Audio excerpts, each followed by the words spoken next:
Hello, everyone. I see our attendees are slowly trickling in here. To give a warm welcome to all of our University of Michigan alumni. I'm Haley Briggs, and I'm the Senior Associate Director of the Alumni Education Program. Thank you to everyone for joining us this evening for our second class in this series. As we wait for some of our attendees to join us, I'm just going to go through a few housekeeping items. So this is an interactive webinar that is being recorded. A link to the recording will be shared in a follow-up email and will be posted to our website along with additional learning resources. We can only control so much of your screen, so please feel free to make adjustments to your view using the screen separator and enable the closed captioning, which can be found at the bottom of your toolbar. The chat feature is also active, and we hope that you will participate in the discussion with other participants throughout the session. But because the chat section will be so active, please be sure to submit your questions for our speaker through the Q&A feature, which you can also find at the bottom of your toolbar. After the lecture, we will do our very best to get to your questions, but it is possible we may not get to them all. And I also want to note that you can upvote questions by hitting the thumbs up, and that helps us prioritize our questions, and that's also in the Q&A. So to kick us off in the chat, please let us know who you think is a notable alum. I also want to give a special shout out to my colleague, Brooklyn Posler, Senior Associate Director of our Alumni Career Program, who will be assisting us behind the scenes, and you'll see her popping into the chat with any relevant links. So as you can see also, we have launched our opening poll question, which you can try to answer while we're waiting for just a few more folks to join us.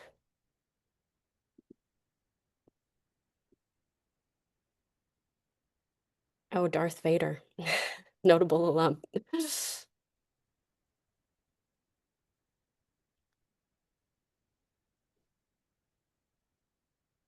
Okay. All right, well, while we still have our poll live, I'm going to do our quick intros here, and I'm very happy to be with you all tonight, and we are very grateful to have Kim Clark with us for our second class in our new series, A Wolverine's Guide to the History of U of M. I'd like to share a little bit more about Kim. Kim Clark is manager of the U of M Heritage Project and executive speechwriter for President Grasso. She is editor of Always Leading for Forever Valiant Stories of the University of Michigan from 1817 to 2017, and she's co-editor of Our Michigan, another book that we're going to put the link into the chat and on our resources. And so with that, I am going to turn it over to Kim to kick us off and answer our poll question. I'm sharing the results right now. All right, Kim, All take it right. away. Well, because this is a gathering of Michigan alumni, they were very good on answering those questions. Yes, Bo Schembechler is a Michigan man, but not a Michigan alum. Graduated from Miami of Ohio, and then went to get his master's at Ohio State. So I knew about the Miami of Ohio. I didn't know about Ohio State, so I thought that was pretty interesting. So I want to share my screen here and talk to you about um, some notable alumni. I see people putting in names of notable alumni, and hopefully the ones we talk about today are new to you. Okay, I want to make sure everybody can see this. I'm sure Haley or Brooklyn will tell me if you can't. Looks great. Okay, wonderful. All right, I'm going to highlight four alums for you, and I'm going to take them in chronological order. So we're going to go back to the 1870s. This is Mary Henrietta Graham. And if you want to know what a PhD is, it's a Bachelor of Philosophy. Today it would be a BA degree, but back then it was the PhD. Mary Henrietta Graham came to the University of Michigan in 1876. This was University Hall. This is where Angel Hall sits today. Um, she came from Flint. She was a graduate of Flint High School. And at the time, the university had an agreement with a number of high schools around the state that we would automatically accept their graduates. And so by graduating from Flint High School, she was automatically granted admission to Michigan. Her friends called her Molly. Um, and what made her significant was she was the first Black woman to enroll at Michigan. The first woman to enroll at Michigan is here on your right, Madeline Stockwell. Some of you may have lived in Stockwell Hall. She enrolled in 1870. That's when we began admitting women. When Molly Graham joined the campus, there were about 1,100 students here, and it was very white, it was very male. Um, and so she was very, very much in the minority. Um, she was, we often want to say she was African American, but she was African Canadian. She grew up in Windsor, Ontario, which is where her parents moved from the United States. Um, one, to avoid slavery, two, to avoid just racial oppression. But then they eventually moved to Flint. So the records for Molly are pretty sparse. Um, in this photo, if you see the double doors at the top, she is right below them. She's kind of looking off a little bit. She's got a hat on, a ruffle around. These are some of her classmates from 1880. And as you can see, uh-oh, we're going the wrong direction. Sorry, folks. Um, so what we do know about her as a student is that she she had a good record. You can look at the records of LSA, which was the main college at that time, and you see other students coming to the faculty of LSA asking for, oh, an extension on a term paper, or can I take that exam over again? And in her 4 years here, she never shows up in those records. She didn't belong to any student organizations. She lived with her mother, who moved to Ann Arbor. Other students were often living in boarding houses. She lived with her mom. So I think her life was probably pretty lonely as a student. After she graduated in 1880, okay, sorry, just trying to get this. Uh-oh, we're not moving forward here. Oh, there we are. Sorry. I really apologize, folks. After she graduated, she went to Lincoln Institute in Missouri. This was a teaching college for African Americans. She joined the faculty there, and she was, I think she had the title Matron of Women. Um, she also fell in love with a gentleman named Ferdinand Barnett. He was from Chicago, and they got married, and she moved to Chicago. Um, he was the editor of the first Black newspaper in Chicago. It was called The Conservator. And Molly actually joined the staff and became an editor there. The couple had two children. And Molly really became sort of a member of the Black elite of Chicago. Um, Unfortunately, she died very young, 1889, at age 31. It was a shock to her family and her friends. Um, Her husband would remarry. He had these two young boys. And interestingly, the woman he remarried or married was Ida B. Wells. And you may recognize her name. She was a crusading journalist who wrote a lot about the lynchings of Black people in the United States at that time. So again, we don't know a lot about Molly, other than she, certainly had quite accomplishment by enrolling here as the only Black woman at the time. There are no recognitions of her on campus in terms of plaques or buildings or anything. I do know there is that photo I showed you at the beginning. That same photo hangs in the conference of the president's office, so that she is acknowledged that way. But I would sure like to see her name elsewhere on campus. The next alum I want to tell you about is Edward Campbell. Good-looking guy. He graduated in 1886 with a Bachelor of Science in Chemistry. Um, Edward Campbell grew up in the Detroit area. He spent some time on Grosse Ile. He loved to watch the birds. This is a sketch that he made as a young boy. Um, he also came to really enjoy chemistry.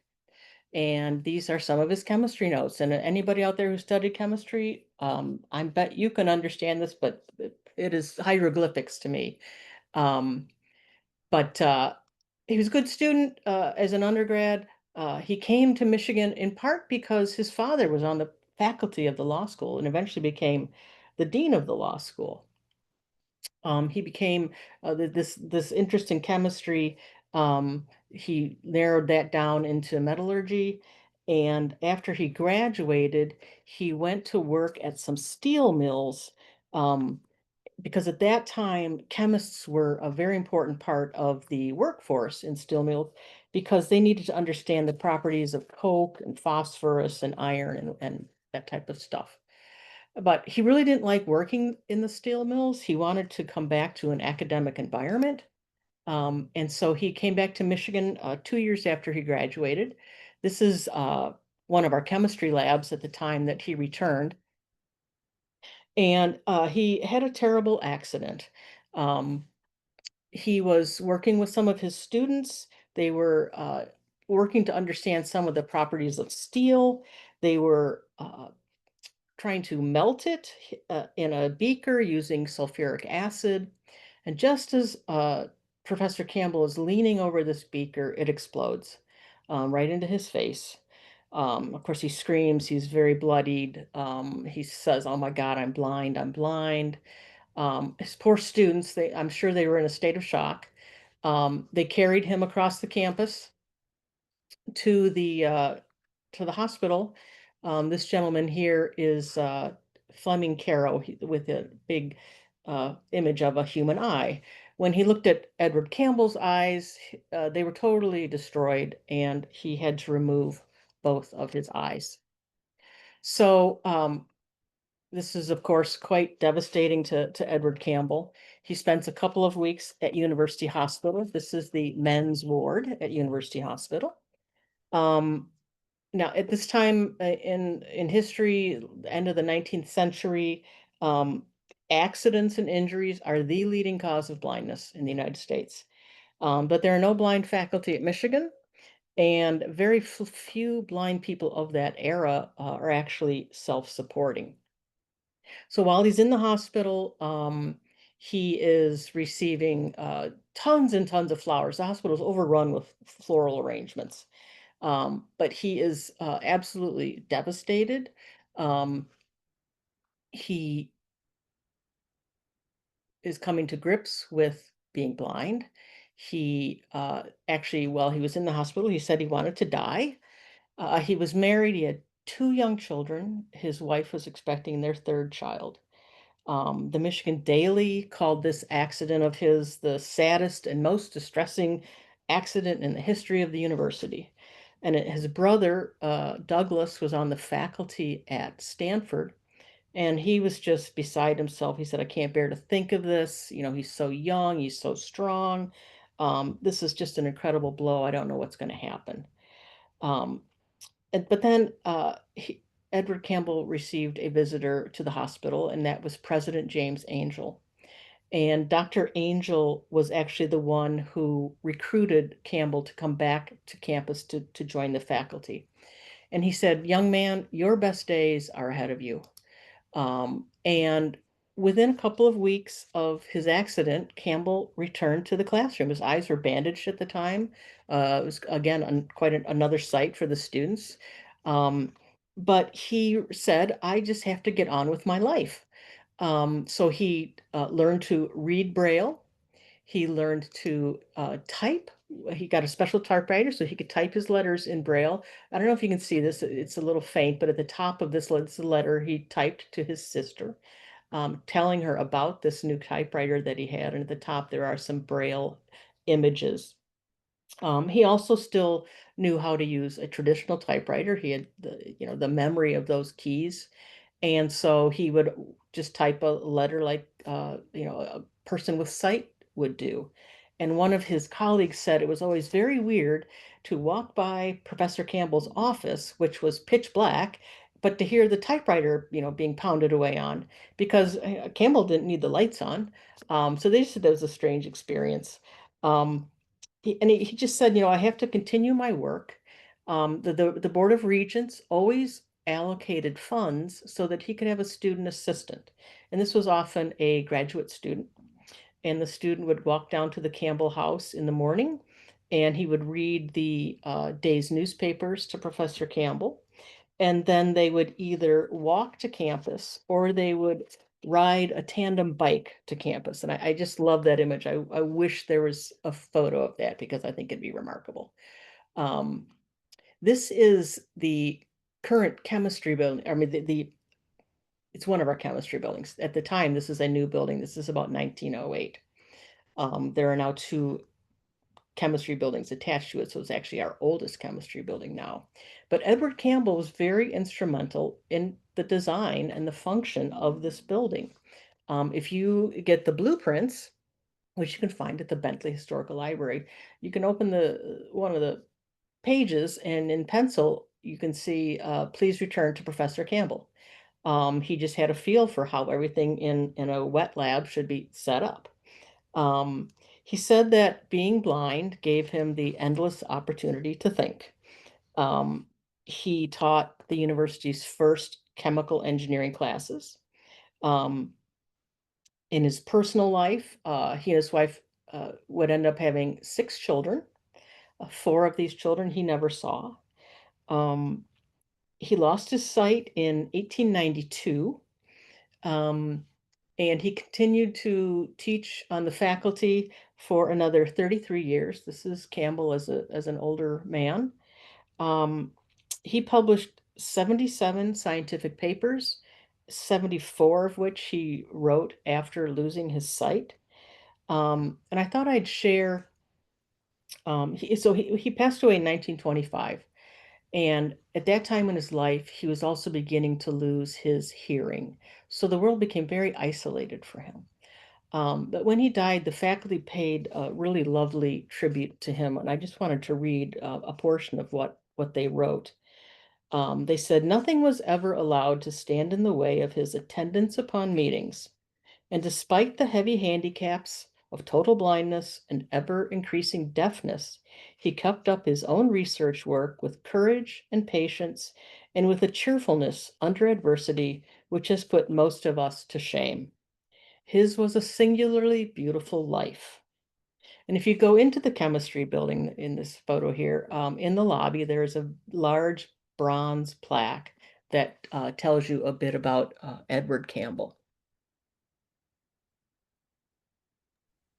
The next alum, Kim, can I yes, pause you? Can you try stop sharing and then re-sharing your screen? Because we're getting some feedback that it says that you've paused screen sharing. So I thought maybe if we could just try to I stop see. completely and then start again. It's not showing up on my end, so Sure. I'm trying to keep it from advancing on its own. That makes sense. yeah, and it's saying that it's people are seeing a black screen instead. Oh, gosh. Okay. So maybe I need to talk faster and keep up with my slides. No, no, no. You don't need to talk faster, but hopefully you can tap Okay. I on the bottom apologize. maybe. No, don't worry about it. We Okay. okay, thank you. Here we have Paul Cornelli, 3 degrees from Michigan. He is a remarkably impressive man. He enrolled at Michigan in 1926 as a transfer student. He had his first couple of years of school were at Wayne University, Wayne State today in Detroit. So he enrolled at Michigan in 1926. He wanted to go to another university that was close to home, good academics, and affordable. So he came to Ann Arbor. He wanted to be an engineer, but his dad said, you know, you should probably think about medicine. So at the time at Michigan, there were 1,300 students. I'm sorry, 13,000 students. Again, still a very white male institution. There were probably fewer than 100 African American students at the time. So one of the things that Paul Cornelli did was he joined a group called the Negro Caucasian Club. In this photo, he is in the second row, right in the center. This was a student organization believed to be the first of its kind in any American university. Black and white students who came together because they wanted to improve racial relations both on the campus and in the community. And Cornelli wrote later that in Ann Arbor and on campus, racism was rampant. So he was even as a young man trying to improve conditions. He graduated in 1928, and following the advice of his father, he enrolled in medical school, Michigan medicine. In this photo, if you see the word Michigan and go straight up from the N, there is Dr. Cornelli.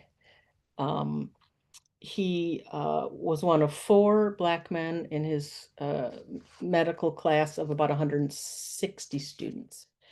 He was a very good student. He was the first Black student in Michigan to be inducted into the Alpha Omega Alpha Medical Honorary Society. He graduated in 1931, as you can see here, and he really wanted to intern at University Hospital. But at that time in the university's life, our hospital did not accept Black doctors. So he went to Durham, North Carolina, and he worked at a segregated hospital called Lincoln Hospital. It's for Black people in that area of North Carolina. He hadn't been there very long when some faculty from Howard University, which is in Washington, D.C., approached him, and they had learned about him, and they said, "We would love you to come and be on our faculty here at Howard." Howard is a traditionally, historically Black university. And so they said, if we pay you to go back to school and get a PhD, then we will give you a faculty position here. And they said, we want you to study public health. And he was a little reluctant to do that. He'd studied to be a doctor. He liked the one-on-one care with patients. Public health is, a much different animal. You're dealing with communities and their health conditions. But he thought about it, and so it's like, okay, he had some really good professors in medical school when he was here, and so he thought, I will go back to Michigan, and he got his PhD. He did that in 1934, and he became the first Black man in the country to receive a doctorate in public health. So he joins the faculty at Howard University, and he is also put in charge of their teaching hospital, which is called Freedman's Hospital. Again, it cares for African American people. And between the experience that he had in the Durham Hospital and his work at Freedman's Hospital, he really began to see how the separate but equal approach to healthcare was a total failure in the United States, and it was failing African American patients. He said, segregation and discrimination are environmental factors and are just as damaging to health as water pollution, unpasteurized milk, or smog. And he had the data. He was doing research that mortality rates for African Americans far outpaced white people, particularly in the rural South, which is where most Black people lived at that time. And they were dying of conditions and diseases that were preventable: tuberculosis, pneumonia, venereal disease, uh, problems with childbirth, where women and babies were both dying. So he made this his life's cause to improve the health care for Black people. And he called what was happening to them health brutality. So he worked with other African American doctors in the country. He worked with the NAACP to address this unfair treatment. Um, he he made this, integrated medical care his cause, his passion. He marched in Washington in 1963 with Dr. King. He was a prolific writer. He wrote a regular column that appeared in African American newspapers around the country. He often testified before congressional committees about how Black and poor people were being left behind. In 1969, he became the president of the American Public Health Association. And he was not only the first Black man to hold this role leading the Public Health Association, he was the first Black person to lead any large professional medical organization in the country. He lived to be 95 years old. He often came back to campus for reunions, particularly of his medical school classmates.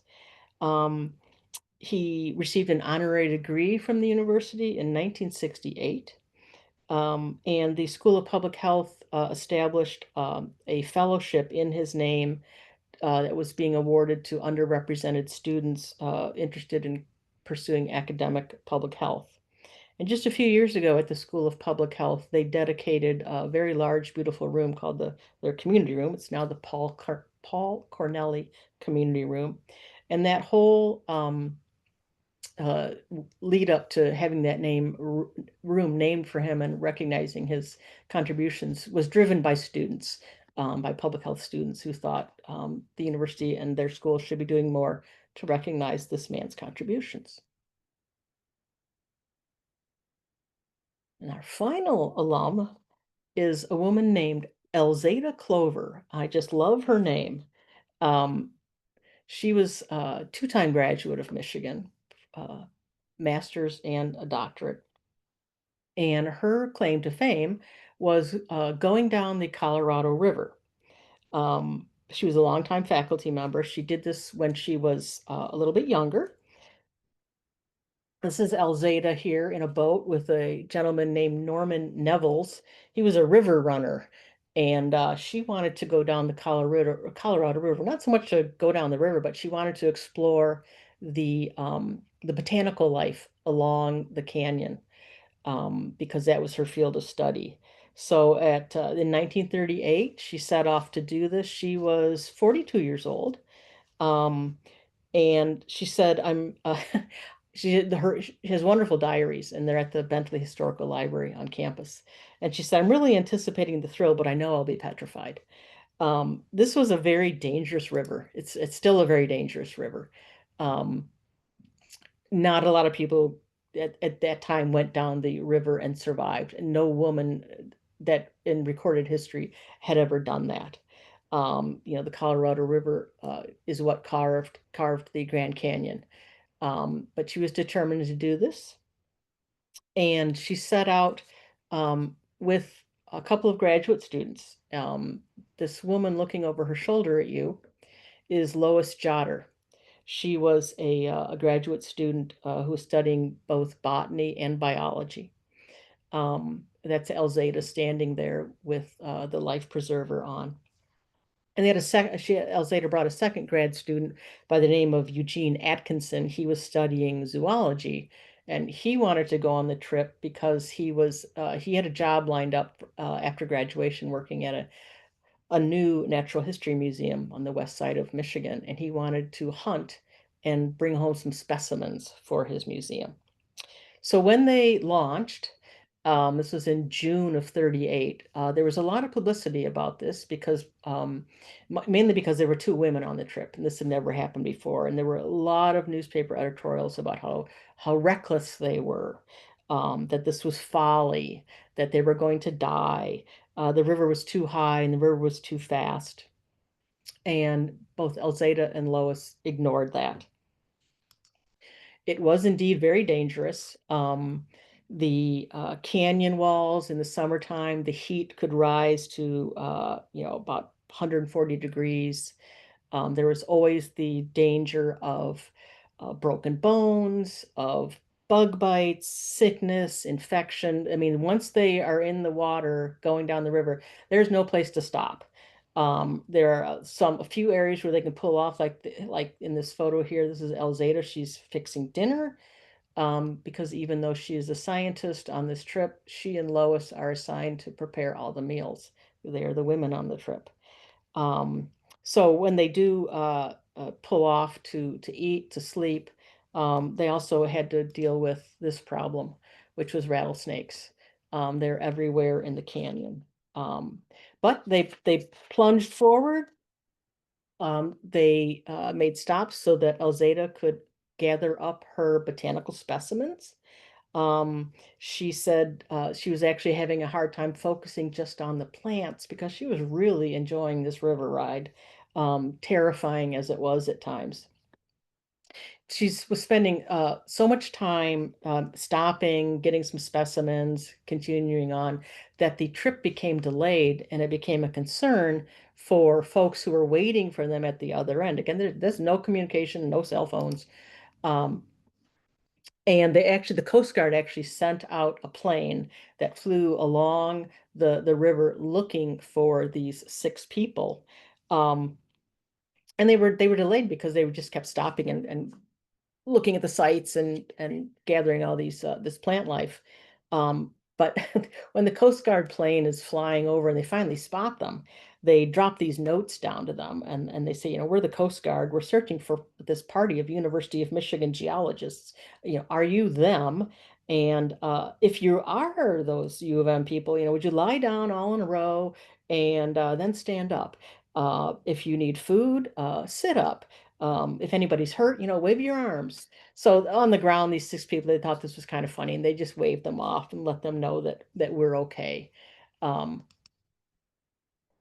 they made a little bit of graffiti along the way on one of the canyon walls. Elzada and Lois Jotter, her grad student, they actually would identify four new species of cactus, and they would publish their discoveries.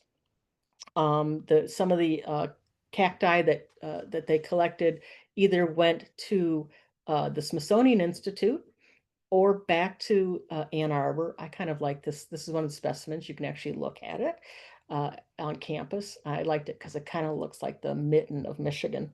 Um, and all the time that they're wrapping up their trip and boxing up these specimens to send to Ann Arbor, Elzada she's just really, really eager to get back on the water. She said, I mean, she was actually crying. She wrote in her diary, she was crying. She missed being on the river so much. Um, they ended their trip basically, it was called Boulder Dam. Today we know it as Hoover Dam. Um, but she never got back on the water. Her specimens became the foundation of the cactus collection at the botanical gardens. Um, this is Elzada on the left on that river trip. On the right, she is an older faculty member. Her student Lois went on to get a doctorate at Michigan. She married after she had raised her children. She took a faculty position at the University of North Carolina at Greensboro and taught there for 20 years. Alzada spent her entire career as a U of M faculty member. It took her a very long time to receive tenure, not because of any failures on her part, but because the administration was very stingy about giving tenure to women.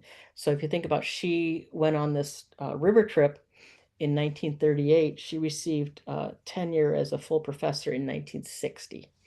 But over the length of her career, she had identified about 60 species of cacti and begonia and other plants in the US and in Guatemala and in Mexico. She retired in 1967 and she died 3 years later. In 2007, the university established a collegiate professorship in her name in the College of LS&A. So those are the four people. I just thought they were interesting. I hope you found them interesting also. And I'm happy to answer questions or talk more about alumni. Is this the time to stop sharing? Yes, if you'd like, Kim. Alrighty. Thank you so much. Sorry for interrupting your Oh, it's presentation. okay. No, I'm sorry. I only No, see one side of things. yeah, same. And it wasn't showing up on our end, so sorry, folks. But hopefully we got that fixed. And Zoom glitches. We were just talking about how it's 2025. We still have Zoom issues. So I'm sure it was hard for you to pick four alums out of all of the alums. And I'm sure you could probably do 20 sessions for us, though we won't ask you to do that on alums. But I'm going to jump right into the questions, and I do want to hear, if we have time, a little bit more about your process for how you kind of research and look into the archives to find some of this information. So I'd love to chat about that at some point. But jumping into the questions, again, we might not get to all of them. But we'll start with our first question, which was submitted in advance. And it reads, who do you think has had the most impact on the world at large and why of our notable alums? That's always a pretty easy answer for me, which you wouldn't think would be the case because there are so many incredible Michigan alumni. But it would have to be, for me, Raoul Wallenberg. Um, Raoul Wallenberg, if people aren't familiar, was from Sweden. He came to U of M to study architecture. He was raised by his grandfather, who really wanted him to go abroad for an education. And Raoul Wallenberg was from a very famous, established, wealthy banking family in Sweden. So that he wanted to study architecture was not a big hit with some of his uncles and whatnot because he was supposed to become a banker. Um, he loved being in Ann Arbor. His letters are just a treasure to read about how he just loved everything about me being a Michigan student, and he won a prize as the best architecture student. He bounced around Europe a little bit in the 30s. He ended up working for the Swedish embassy in Hungary during World War II. And this is when he started to see that Hungarian Jews were being rounded up, being put on trains, never to be seen again. And they were, of course, being taken to the death camps.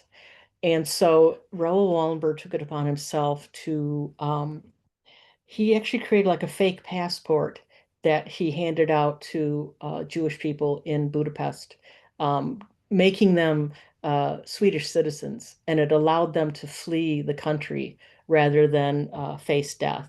He provided food for them. He actually had some pretty ugly conversations with the Nazi leadership. Um, but by the end of the war in Europe, um, he was credited with saving perhaps 100,000 Jewish people from murder. And he had a tragic ending to his life. He, in 1945, was asked to meet with some of the leaders of the Soviet military.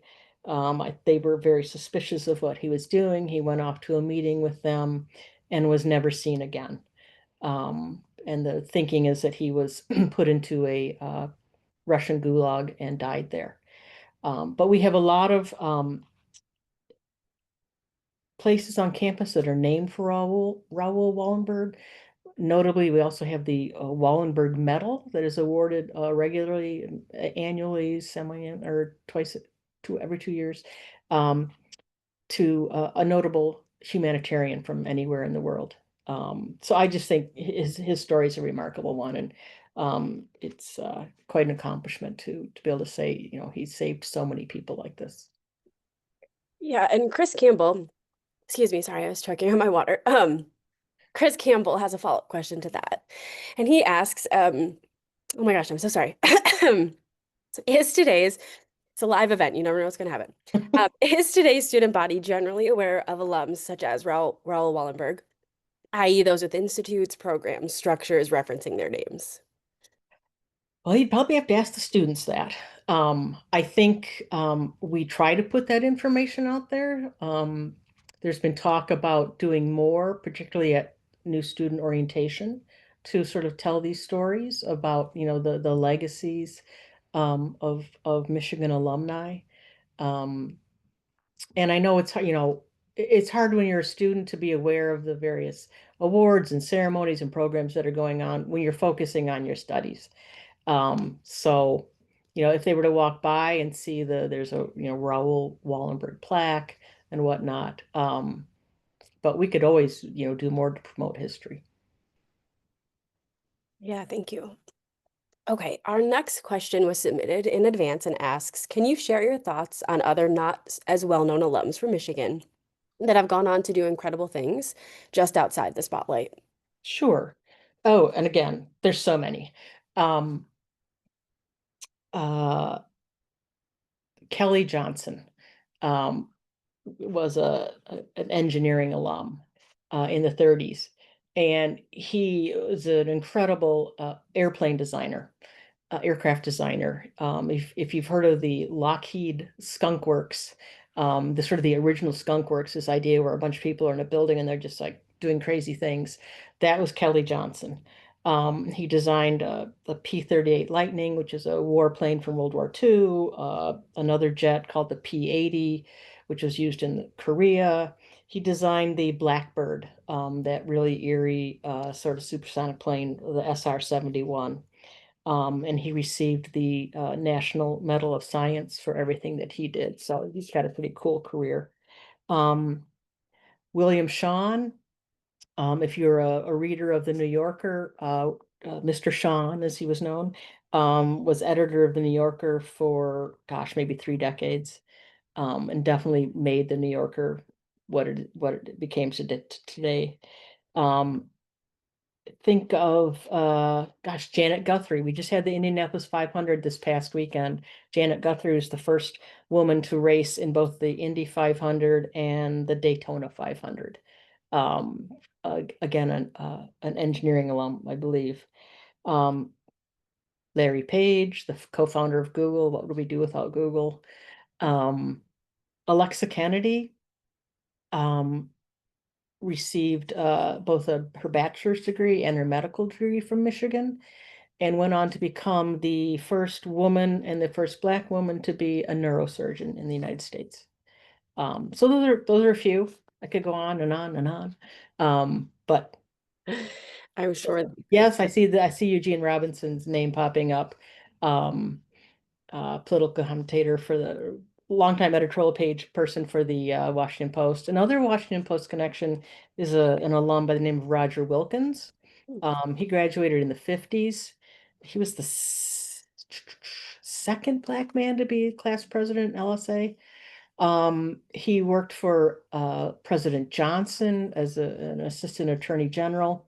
But then he went and joined the Washington Post, and everybody knows Woodward and Bernstein won the Pulitzer Prize for the Watergate reporting, but Roger Wilkins also won that Pulitzer Prize because he was an editorial writer for the Post at the time.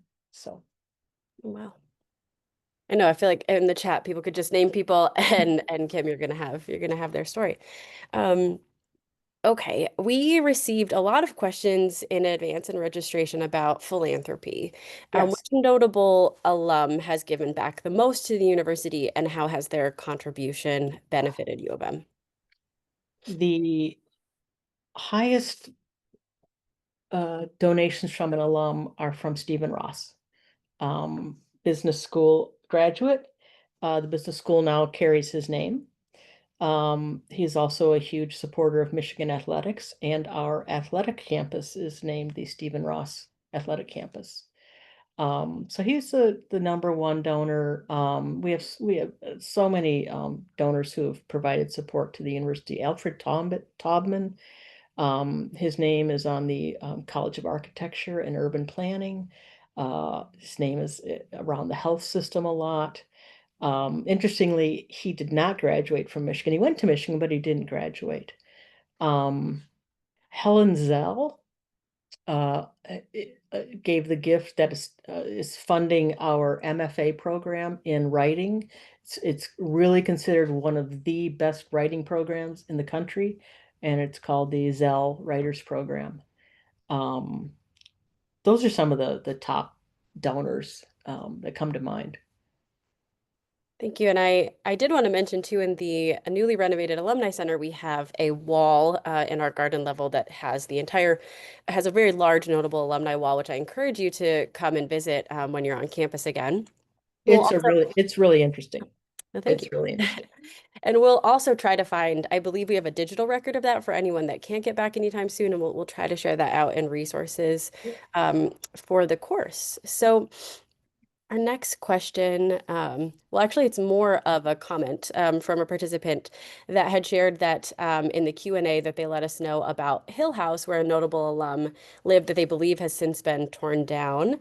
And it just shows how important it is to create these digital records so we can remember places and people that are no longer here. Yeah, and I think just recently the university announced um, there's a house. on Division Street and Jefferson, where Arthur Miller lived as a student, the famous playwright. And it has often been eyed for being torn down and buildings. It's right next to ISR. But the university's announced that it's going to be saved, and then they're going to move a second house from Madison Street, which is where Raoul Wallenberg lived. They're going to move that, attach it to the Miller House, join them. So both those houses will be saved. And it's a great way to recognize two really impressive alumni. Yeah, that's great. Um, okay, well, I somewhat have a selfish question with which I want to just tap into all of your vast knowledge about the institution. Um, And you've written extensively about the history of the U and multiple books. So what would you say is one of your favorite Michigan history stories, which I feel like picking a notable alum was hard, picking your favorite Michigan history story might be hard. Sure. This is actually a story about two alums. Um, the first being a woman named Margaret White, who later became known as Margaret Bourke White, very famous photographer, particularly because she was one of the first war photographers in World War II, first women war photographers. She came to Michigan thinking she wanted to study snakes. And she'd gone to a couple of other universities. She ended up going to, gosh, 5 or 6 universities. So she didn't graduate from Michigan, but we call her an alum. Um, and when she moved on from Michigan, in part it was to follow her husband, who she met at Michigan, and they married here. But anyway, when she was saying she wanted to study snakes, people told her, "Oh, you need to go to the University of Michigan because the best snake guy is is there, and his name is Alexander Ruthven." Um, at the time, Alexander Ruthven was on our faculty, also an alum. He earned his PhD here. He was in charge of the Natural History Museum, which at that time sat where the U of M Art Museum sits today. So Margaret White goes to meet with Alexander Ruthven and says, "I want to study snakes." And he says, "Okay." And about a week later, he's like, I don't think this is really what you want to do. I'm not really feeling it. I don't really know that this is what you want to do. So what do you really want to do? And she said, "I want to be a photographer." And he said, "Okay, we have a dark room here in the Natural History Museum. So go up there and experiment." They use this dark room to photograph and develop images of various specimens. So she did that, and she became very good. She ended up being a photographer for the Michigan Ensign. Um, and then she went on and became one of the first photographers for Life magazine when it debuted in the 30s. Um, but I think that my favorite part of this story is that she maintained a relationship with Alexander Ruthven throughout both of their lives. They just had this deep affection for each other, very platonic. They kept in touch with what they were each doing. Alexander Ruthven became president in 1929. He was president until 51 or 52. They wrote letters to each other. Um, and then he was very surprised in the late 50s to pick up Life magazine and read about how she had just undergone some pretty radical surgery to address Parkinson's disease. She'd had brain surgery to try to deal with the tremors that she had been experiencing for some time. And he wrote her and said, "Oh my gosh, I wish I knew because I have the same problem." He had this palsy. I don't know that they ever diagnosed it as Parkinson's, but he had this tremor and a palsy. So they compared notes on how to deal with that and whatnot as they got older. And even, to the very end, they both wrote a memoir, and in their memoirs they talk about the other person. I just think it's a really lovely story about, um, you know, it really comes down to how a teacher affects a student's life. And then they maintain that bond through the decades. Yeah, I think we all probably have a Yeah, faculty everybody's member got that that, yeah, that that we, favorite professor. yeah. I hope. I mean, you should. Yes, Um, definitely. Okay, so we just had this question come into the chat, but the Ed wants to know your opinion when talking about notable alums. Should we only be considering those who graduated or those who attended, maybe partial Madonna, Michael Phelps? I'm sure we can think of Yeah. many I others. always look to the Alumni Association for this. Yes. Um, and I think it's just a case by case call. Yeah. Because again, there are a number of people who came here and they didn't graduate. Sometimes because they got a job, Yeah. life threw them a curveball and they did something else. But if I think if there's some way to demonstrate that Michigan affected them, Mhm.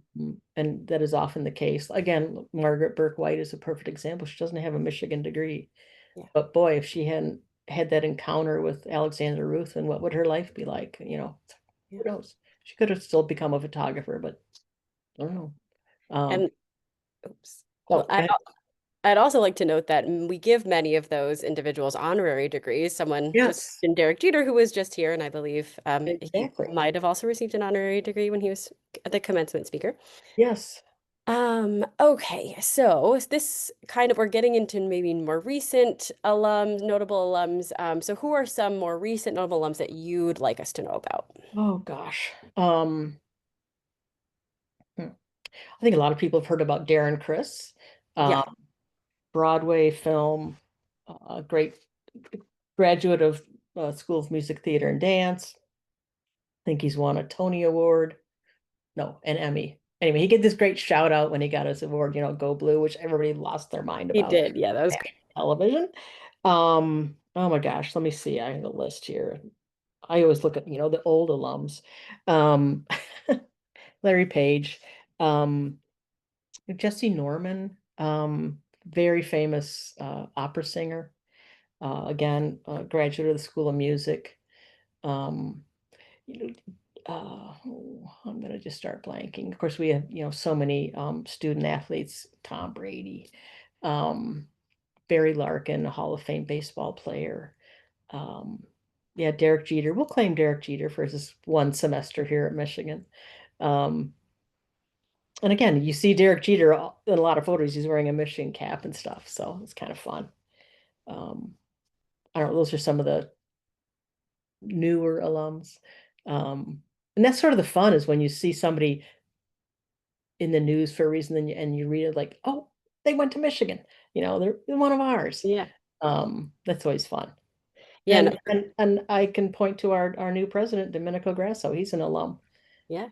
Got his PhD in environmental engineering. So Yeah.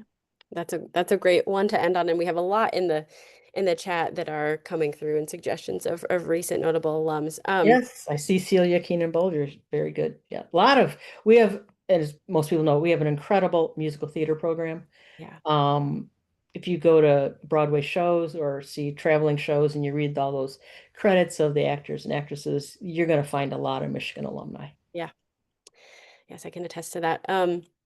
I want to hear, Kim, a little bit more about, like I said earlier, your process. You write a lot about notable alums for the Heritage Project. You use resources and the archives from the Bentley. How do you decide who you want to write about for the Heritage Project? How do you go about finding, supporting documentation? Those were amazing photos that you've combed from the archives. So I just want to Yeah. hear a little bit more about that, I think.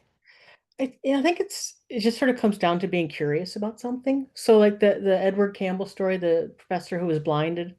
Um, there's a history book about U of M that came out in the, I don't know, 80s or 90s. There's one sentence about him in this book, you know, just a reference to Edward Campbell, professor blinded in a laboratory accident. I'm like, huh, what happened there?